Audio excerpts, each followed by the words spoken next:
ഇന്നത്തെ നമ്മുടെ ഈ ചർച്ചയിലേക്ക് എല്ലാവർക്കും സ്വാഗതം. ഈ ചർച്ച തുടങ്ങുന്നതിന് മുൻപ് നിങ്ങൾ ഈ ചാനൽ ലൈക്ക് ചെയ്യാനും ഷെയർ ചെയ്യാനും സബ്സ്ക്രൈബ് ചെയ്യാനും മറക്കരുത്. നിങ്ങളുടെ പിന്തുണ ഞങ്ങൾക്ക് വളരെ പ്രധാനപ്പെട്ടതാണ്. അപ്പോൾ ശരി, നമുക്ക് വിഷയത്തിലേക്ക് കടക്കാം. പ്രിയപ്പെട്ട സഹോദരങ്ങളെ, രണ്ട് വാക്ക്. ബംഗ്ലാ സ്വദേശിയായ മുഹമ്മദ് അഷ്റഫ് എന്ന് പറയുന്ന ഒരു സഹോദരൻ, അദ്ദേഹം ഇസ്ലാം മതം സ്വീകരിച്ച വ്യക്തിയാണ്. 10 വർഷങ്ങൾക്ക് മുമ്പ് തെങ്ങിൽ നിന്ന് വീണു നട്ടെല്ല് തകർന്നിരിക്കുകയാണ്. എഴുന്നേൽക്കാൻ കഴിയാത്ത അവസ്ഥയിലാണ് ഇപ്പോൾ അദ്ദേഹം ഉള്ളത്. കുടുംബത്തിൽ മറ്റ് വരുമാന മാർഗങ്ങളൊന്നുമില്ല. അദ്ദേഹമായിരുന്നു കുടുംബത്തിന്റെ ഏക ആശ്രയം. അതുകൊണ്ട് സുമനസ്സുകളുടെ സഹായം കൊണ്ടാണ് അദ്ദേഹവും കുടുംബവും ഇപ്പോൾ ജീവിച്ചു കൊണ്ടിരിക്കുന്നത്. ഓരോ മാസവും അദ്ദേഹത്തിന് 3000 രൂപയുടെ മരുന്ന് ആവശ്യമുണ്ട്. അദ്ദേഹത്തിന്റെ വീടും തകർന്നിരിക്കുകയാണ്, താമസയോഗ്യമല്ലാത്തൊരവസ്ഥയിൽ എത്തിയിരിക്കുകയാണ്.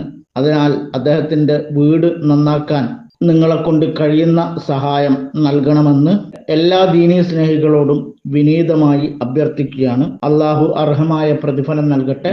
അദ്ദേഹത്തിന്റെ ഗൂഗിൾ പേ നമ്പർ കൊടുത്തിട്ടുണ്ട്. മഹലിന്റെ കത്തും അതോടൊപ്പം വെച്ചിട്ടുണ്ട്. പ്രിയ സുഹൃത്തുക്കളെ, ഇവിടെ സമൂഹത്തിലെ ചർച്ച നടന്നുകൊണ്ടിരിക്കുന്ന ഒരു വിഷയത്തെക്കുറിച്ച് അല്പസമയം സംസാരിക്കാനാണ് ഉദ്ദേശിക്കുന്നത്. ജിന്നുകളോട് സഹായം ചോദിക്കുന്ന വിഷയം. ഇതിൽ സഹായം ചോദിക്കുന്നത് തെറ്റാണെന്നും അത് പാടില്ലാത്തതാണെന്നും ഇവിടെ ഈ പ്രശ്നത്തിൽ അഭിപ്രായ വ്യത്യാസമുള്ള സംഘടനകൾ രണ്ടും പറയുന്നുണ്ട്. പക്ഷേ ഒരു വിഭാഗം അത് സഹായം ചോദിക്കുന്നത് വ്യക്തമായി ശിർക്കാണ് എന്നും മറ്റൊരു വിഭാഗം ശിർക്കിലേക്ക് എത്തിക്കുന്ന വഴിയാണ് അഥവാ വസീലത്ത് ശിർക്കാണ് എന്നുമാണ് പറഞ്ഞത്. ഈ പ്രശ്നത്തിൽ ആ ഒരു പോയിന്റിൽ ഞാൻ മനസ്സിലാക്കിയത് അത് ശിർക്കാണ് എന്ന് തന്നെയാണ്.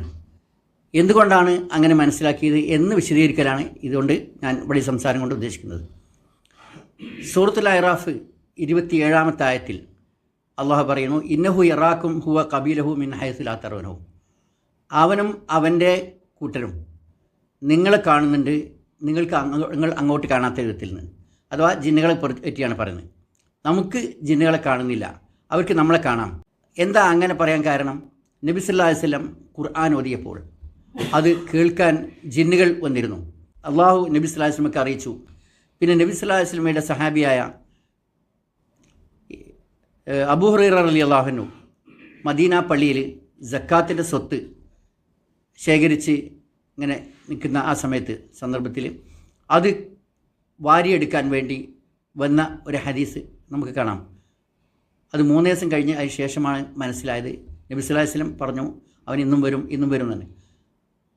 ആ സഹാബിയായ അബൂ ഹുറൈറ റളിയല്ലാഹു അൻഹു പോലും അത് ജിന്നിൽപ്പെട്ട ഇബ്ലീസാണെന്ന് മനസ്സിലായില്ല. പിന്നെ ഈ പ്രശ്നത്തിൽ എടുത്തു പറയാതെ സാധാരണ പറയുന്ന ഒരു പ്രശ്നം, ഇമാം അഹ്മദ് ബിൻ ഹംബൽ റഹിമഹുല്ലാ ഒരു ഏകാന്ത താഴ്വരയിലൂടെ സഞ്ചരിച്ച സമയത്ത് അദ്ദേഹം ആരും കാണാത്ത സന്ദർഭത്തിൽ അദ്ദേഹം യാ ഇബാദല്ലാഹ് അയ്നൂനി എന്ന് പറഞ്ഞു എന്നാണ്. ആ റിപ്പോർട്ട് അത് യഥാർത്ഥത്തിൽ വളരെ വളരെ ദുർബലമാണ്. അപ്പോൾ ആ ദുർബലമായ ഒരു ഹദീസ് വെച്ച് യഥാർത്ഥത്തിൽ ഒരു തെളിവിൻ്റെ ചർച്ചയോ വരുന്നില്ല. ഇനി അദ്ദേഹം പറഞ്ഞ യാ ഇബാദല്ലാഹ് എന്നാണ്, എൻ്റെ അടിമകളെ എന്ന് പറഞ്ഞത്. അതെങ്ങനെ ജിന്നുകളോടാണ് അദ്ദേഹം സഹായം തേടിയത് എന്നുള്ളതിന് യാതൊരു തെളിവുമില്ല. മാത്രമല്ല അങ്ങനെയാണെങ്കിൽ പിന്നെ ഇരുട്ടിൽ തപ്പിത്തടഞ്ഞ് നിൽക്കുന്ന ഒരാൾ ഒരു ശബ്ദം കേട്ടാൽ അത് ജിന്നിൻ്റെ ശബ്ദമാണെന്ന് എങ്ങനെ മനസ്സിലാവുക? പിന്നെ ഹാജറ റളിയല്ലാഹു അൻഹ വിളിച്ചത് സഫാ മർവകൾക്കിടയിൽ വെള്ളത്തിന് വേണ്ടി ഓടിയപ്പോൾ ആരെങ്കിലും സഹായിക്കണേ എന്ന് പറഞ്ഞ് വിളിച്ചത് ജിന്നിനാണോ? അങ്ങനെയാണെങ്കിൽ ഇമാം അഹ്മദ് ബിൻ ഹംബലിൻ്റെ പോലെ തന്നെ നമുക്ക് ഇതൊന്നും അയിമൊന്നും ഗ്രഹിച്ചെടുത്തൂടെ അതൊരു ജിന്നിനെയാണ് വിളിച്ചത് എന്ന്? അങ്ങനെയല്ലല്ലോ, അങ്ങനെ ആരും പറയുന്നില്ലല്ലോ. പിന്നുള്ളത് മറ്റൊരു പ്രശ്നം, റബ്ബനസ്തംതഅ ബഅ്ദുനാ ബിബഅ്ദിൻ എന്ന ആയത്താണ്. ഞങ്ങൾ ചിലരെ അന്നാമിലെ 128-ാമത്തെ ആയത്ത് അതാണ്.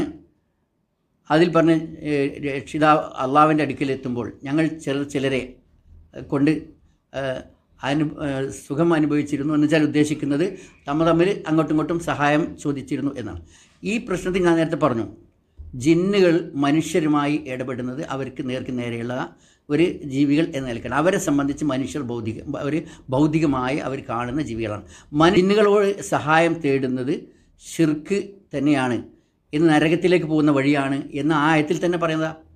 കാല അന്നാറ് മസ്വല്ലും, ആ സഹായം തേടിയതിൻ്റെ അനന്തരഫലമായിട്ട് നിങ്ങൾ നരകമാണ് നിങ്ങളുടെ വാസസ്ഥലം എന്ന്. അപ്പോൾ പിന്നെ ആ പ്രശ്നത്തിൽ ചർച്ചയില്ലല്ലോ. അത് ആയത്തിൽ തന്നെ അതിൻ്റെ അവസാനം വരുന്ന അനന്തരഫലം നമുക്ക് പറഞ്ഞു തരുന്നുണ്ട്. ഇനി ഈ പ്രശ്നത്തിലെ സൗദി അറേബ്യയുടെ പണ്ഡിത സഭ ഫത്വ, ഗവൺമെൻറ്റിനും വ്യക്തികൾക്കും ഫത്വ നൽകാനായി ഉള്ള സൗദി അറേബ്യയുടെ ഔദ്യോഗിക ഫത്വ സഭയാണ് ലജ്നത്തു ദായിമ. അവർ എന്ത് ആണ് ഈ പ്രശ്നത്തിൽ എടുത്ത ഫത്വ, അവർ നൽകിയ ഫത്വ എന്താണ്? 18255 നമ്പർ ഫത്വ. ആ ഫത്വയിൽ പറയുന്നു, വലാ യജൂസുൽ ഇസ്തിആനത്തു ബിൽ ജിന്നി വൽ ഗായിബീൻ ലിഅന്ന ദാലിക മിനശ്ശിർക്കി. ഹാജരില്ലാത്ത നമ്മളെ സംബന്ധിച്ച് അഭൗതിക രൂപത്തിൽ ജിന്നുകളോടും സഹായം തേടുന്നത് ലാ യജൂസു, അനുവദനീയമല്ല. ഇനി പറയുന്നു ലിഅന്ന ദാലിക മിനശ്ശിർക്കി, കാരണം അത് ശിർക്കിൽപ്പെട്ടതാണ്.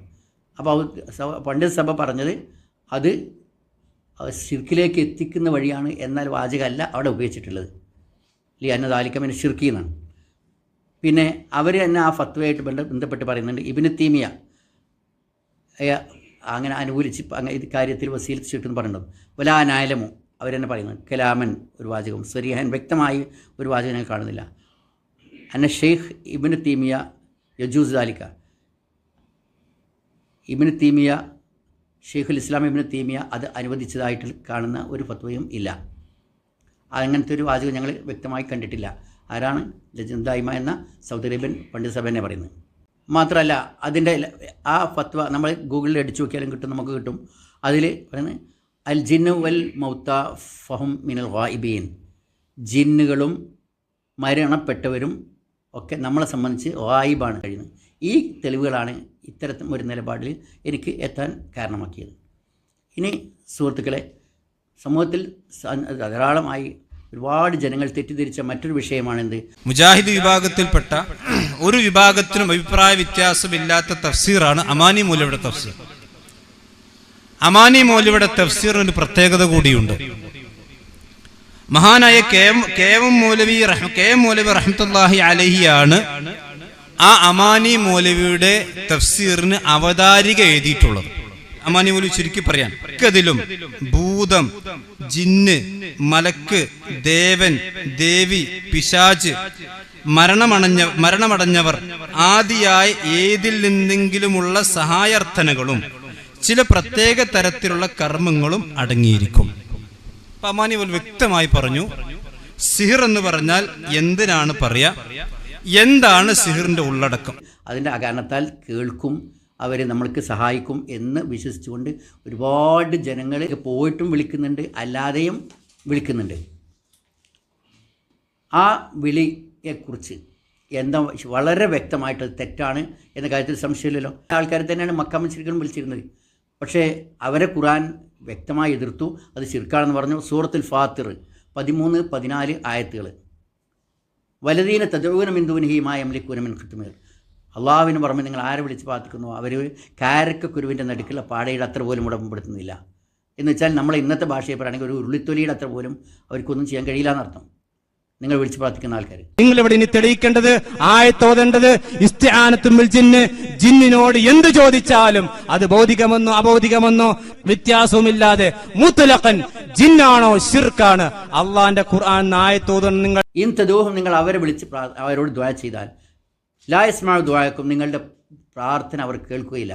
ദുആ എന്നാണ് യസ്മഉ ദുആക്കും. വലവ് സമയവും എനിക്ക് കേട്ടെന്ന് വെച്ചാൽ തന്നെ സങ്കല്പിച്ചാൽ പോലും മസ്തജാബുലക്കും, നിങ്ങൾക്ക് ഉത്തരം ചെയ്യൂല. വയൗമൽ ഖിയാമത്തി യക്ഫുറൂന ബിശിർക്കിക്കുന്നാണ്. ഖിയാമത്ത് നാളിൽ നിങ്ങൾ ചെയ്ത ഈ ശിർക്കിനെ അവർ നിഷേധിക്കുന്നു.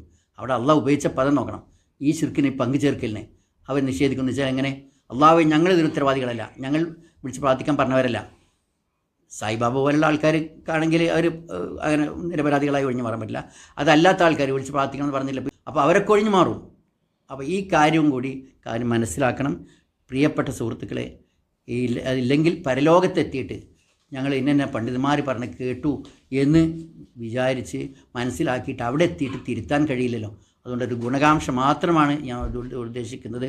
ആരെയും വിമർശിക്കാനോ ആരെങ്കിലും കുറ്റപ്പെടുത്താനോ ഒന്നുമല്ല. ഇൻ ഉരീദുൽ ഇസ്ലാഹി മുസ്തതാഅതു വമാ തൗഫീഖി ഇല്ലാ ബില്ലാഹി അലൈഹി തവക്കൽതു വഇലൈഹി ഉനീബ്. ഇഷ്ടത്തിന്റെ പണ്ഡിതനായിരുന്ന ഡോക്ടർ അബ്ദുർ റസാഖ് സുല്ലമി അള്ളാഹുവിന്റെ അപാരമായ അനുഗ്രഹത്താൽ ഇഷ്ടം പ്രചരിപ്പിച്ചു കൊണ്ടിരിക്കുന്ന ആശയം പ്രമാണങ്ങൾക്ക് വിരുദ്ധമാണ്.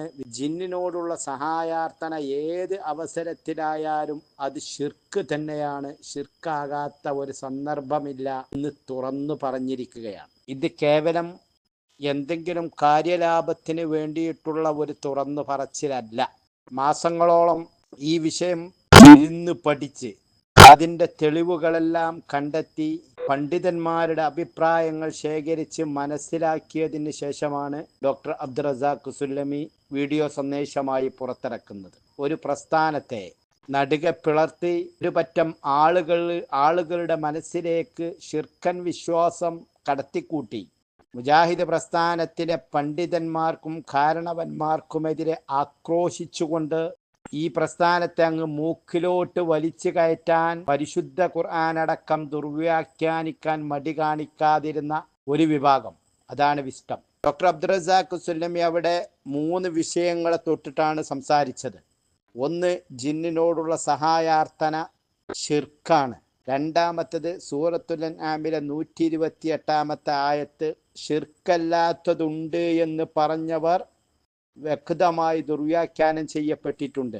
മൂന്നാമത്തത് സൗദി പണ്ഡിത സഭയുടെ ഫത്വകളും. സത്യം മനസ്സിലാക്കി യഥാർത്ഥമായ തൗഹീദിലേക്ക് കടന്നു വരുന്നവരെ പിശാചിനും പിശാചിന്റെ കൂട്ടാളികൾക്കും വലിയ ഇഷ്ടം ഉണ്ടാകൂല. അവർക്ക് നുരഞ്ഞു പൊന്തും. സത്യം ഉൾക്കൊണ്ടവരെ അവർ വഴിതെറ്റിക്കാൻ ശ്രമിക്കും. അവരുടെ മുൻകാല പ്രവർത്തികൾ ആ ശൈത്താനും പിശാചുക്കൾക്കും വേണ്ടി വാദിച്ചിരുന്ന സമയത്ത് അവർ പറഞ്ഞതും പ്രവർത്തിച്ചതും എടുത്ത് പുറത്തേക്കിടും. നിങ്ങൾ മുമ്പ് ചെയ്ത കാര്യങ്ങളൊക്കെ ഞങ്ങളുടെ കയ്യിലുണ്ട്, നിങ്ങൾ മുമ്പ് പറഞ്ഞ പല ക്ലിപ്പുകളും ഞങ്ങളുടെ കൈകളിലുണ്ട്, അതുകൊണ്ട് തൗഹീദ് ഉൾക്കൊള്ളാൻ നിൽക്കേണ്ട, ഈ ശിർക്കൻ വിശ്വാസത്തിൽ തന്നെ നിങ്ങൾ നിന്നുകൊള്ളുക, ഇതിനെതിരെ പറഞ്ഞാൽ നിങ്ങളുടെ ക്ലിപ്പുകൾ ഞങ്ങൾ പ്രചരിപ്പിക്കും. ഒരു ക്ലിപ്പ് സൂക്ഷിപ്പുകാരനുണ്ട് വിസ്തത്തിൽ. ഇതിന് ശമ്പളം കൊടുത്ത് നിൽക്കുന്ന വിസ്തത്തിന്റെ സെൻട്രൽ ഫോർവേഡായി അറിയപ്പെടുന്ന വെട്ടം ഗഫൂർ, MT വിഷം, അതുപോലെ കുറച്ച് ആളുകളൊക്കെ ഉണ്ട്. നിങ്ങൾ എന്ത് പറഞ്ഞാലും അല്ലാഹു സുബ്ഹാനഹു തആല ഒരണുമണി തൂക്കം ഈമാനിന്റെ കണിക ഹൃദയത്തിൽ അവശേഷിപ്പിച്ചിട്ടുണ്ട് എങ്കിൽ എന്ത് പറഞ്ഞാലും അതിനെയെല്ലാം മറികടന്ന് ആ തൗഹീദിന്റെ സന്ദേശം അവൻ വിളിച്ചു പറയും. കുവൈത്ത് പെട്രോൾ എടുക്കുന്ന സ്ഥലത്ത് ജോലി തരാം, കുവൈത്തിൽ മറ്റേത് തരാം, മറിച്ചത് തരാം, ഷാർജയിൽ ഇങ്ങനെയാക്കാം അങ്ങനെയാക്കാം, അതുപോലെ നാട്ടിൽ ഇങ്ങനെയൊക്കെ ചെയ്തു തരാം എന്നൊക്കെ പറഞ്ഞ് ആളുകളെ പിടിച്ചു നിർത്തി വശംവദരാക്കിയിട്ടുണ്ട് നിങ്ങൾ. റസാഖ് സുല്ലമി ഏകദേശം വിസ്റ്റത്തിന്റെ ഭാഗത്ത് അമളി സംഭവിച്ചിട്ടുണ്ട് എന്ന് ബോധ്യപ്പെട്ടപ്പോൾ തന്നെ വിസ്റ്റത്തിലെ പണ്ഡിതന്മാരുമായി സംസാരിച്ചിട്ടുണ്ട്. ഈ വിഷയത്തിൽ നമ്മൾക്ക് അബദ്ധം സംഭവിച്ചിട്ടുണ്ട്. ഇൻഷാ അല്ലാഹ് വരും ദിവസങ്ങളിൽ റസാഖ് സുല്ലമി തന്നെ അത് പറയും. അതിനുശേഷം റസാഖ് സുല്ലമി വിസ്റ്റത്തിലെ പല പണ്ഡിതന്മാർക്കും ലെറ്റർ അയച്ചു. കേരള നദുവത്തുൽ മുജാഹിദീന്റെ പണ്ഡിതന്മാർക്കും അയച്ചു. നേരിട്ടിരുന്നൊന്ന് ചർച്ച നടത്താൻ വരും ദിവസങ്ങളിലൊക്കെ ഇത് തെളിഞ്ഞു വരും ഇൻഷാ അല്ലാഹ്. അതുകൊണ്ട് വിനീതമായി വിസ്റ്റം സഹോദരന്മാരെ, നിങ്ങൾ പൈശാചികമായ പ്രവർത്തനങ്ങളിൽ നിന്ന് വിട്ടുനിൽക്കുക. യഥാർത്ഥമായ തൗഹീദ് ഉൾക്കൊണ്ടുകൊണ്ട് ഒരാൾ വന്നാൽ നിങ്ങൾ അസ്വസ്ഥരാകും. നിങ്ങൾ അദ്ദേഹത്തിൻ്റെ ടെലിഫോണിലേക്കും അദ്ദേഹത്തിന് ഫോൺ ചെയ്തും അദ്ദേഹത്തിൻ്റെ കുടുംബക്കാരെയും വാപ്പാനെയും മരണപ്പെട്ടു പോയ ഉമ്മാനെയും ഒക്കെ വിളിച്ചിട്ട് നിങ്ങൾ ചീത്ത പറയും. എന്തിനേറെ അള്ളാഹുവിനടക്കം നിങ്ങൾ പരിഹസിക്കും. ഞങ്ങൾക്ക് പേടിയാണ് നിങ്ങളോട് തർക്കിക്കുമ്പോൾ. കാരണം നിങ്ങൾ ജിന്നിനോട് സഹായം ചോദിക്കുന്നത് ശിർക്കല്ല എന്ന് പറയുന്നതോടുകൂടി ജിന്നിനെ ആരാധിക്കുന്നവനും നിങ്ങൾക്കും ഒരേ വിധിയാണ്. അത് നിങ്ങൾ മനസ്സിലാക്കണം. ഒരൊറ്റ കാര്യം നിങ്ങൾ ചെയ്യുക. ഞങ്ങൾ പറയുന്നു, കേരള നദുവത്തുൽ മുജാഹിദീന്റെ പ്രവർത്തകരും പണ്ഡിതന്മാരും ഒരേ സ്വരത്തിൽ പറയുന്നു, വിസ്റ്റത്തിന്റെ അഖീദ പിഴച്ചതാണ്. വിസ്റ്റം പരിശുദ്ധ ഖുർആൻ ദുർവ്യാഖ്യാനം ചെയ്തിട്ടുണ്ട്. മുഫസ്സിരീങ്ങളുടെയും സ്വഹാബാക്കളുടെയും പേരിൽ കളവ് പറഞ്ഞിട്ടുണ്ട്. ഹദീസുകൾ നിഷേധിച്ചിട്ടുണ്ട്. കള്ളത്തരങ്ങളുടെ കൂട്ടായ്മയാണ് വിസ്റ്റം എന്നത് ഞങ്ങൾ തെളിയിച്ചു തരാം. പ്രവർത്തകർക്കിടയിലാണെങ്കിൽ അങ്ങനെ, പണ്ഡിതന്മാർക്ക് തമ്മിലാണെങ്കിൽ അങ്ങനെ.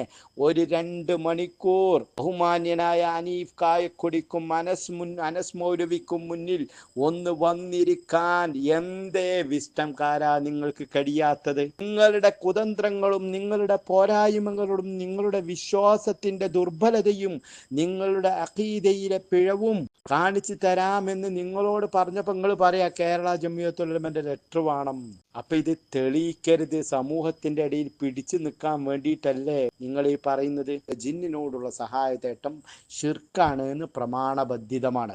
അത് ഷിർക്കല്ല എന്ന് പറയുന്ന വിഷ്ടംകാര, ജിന്നിനോട് വിളിച്ചു പ്രാർത്ഥിക്കുന്നവനും നിന്റെയും വിധി ഒന്നു തന്നെയാണ്. നിങ്ങൾ നിഷേധിക്കും. നിങ്ങൾ മുജാഹിദ് മക്കളെ കൂട്ടിക്കൊണ്ടുപോയിട്ട് ഈ ഷിർക്കൻ വിശ്വാസം, ഇന്ന് വരെ ഇഷ്ടത്തിന്റെ വിശ്വാസം എന്താണ് എന്ന് വ്യക്തമായി അറിയില്ല. അടുത്ത ദിവസം മലപ്പുറം ജില്ലയിലെ ഒരു പ്രദേശത്തെ ഒരാള് മെമ്പർഷിപ്പ് തിരിച്ചു കൊടുത്തു. ഈ ജാതി പേച്ച വിശ്വാസമാണെന്ന് അന്നാണ് അദ്ദേഹം തിരിച്ചറിയുന്നത്. ഇത്തരം വാർത്തകളും വിശേഷങ്ങളും അറിയാൻ ഞങ്ങളുടെ ചാനൽ ഉടൻ തന്നെ സബ്സ്ക്രൈബ് ചെയ്യുക, ലൈക്ക് ചെയ്യുക, ഷെയർ ചെയ്യുക. ജനങ്ങളിലേക്ക് എത്തിക്കണമെന്ന് നിങ്ങൾ ആഗ്രഹിക്കുന്ന വാർത്തകളും വിശേഷങ്ങളും പ്രമുഖരുടെ പ്രഭാഷണങ്ങളും ഞങ്ങളുടെ വാട്സപ്പ് നമ്പറിലേക്ക് അയച്ചു തരിക. നന്മ വളരട്ടെ, തിന്മക്കെതിരെ നമുക്ക് ഒരുമിച്ച് നിൽക്കാം.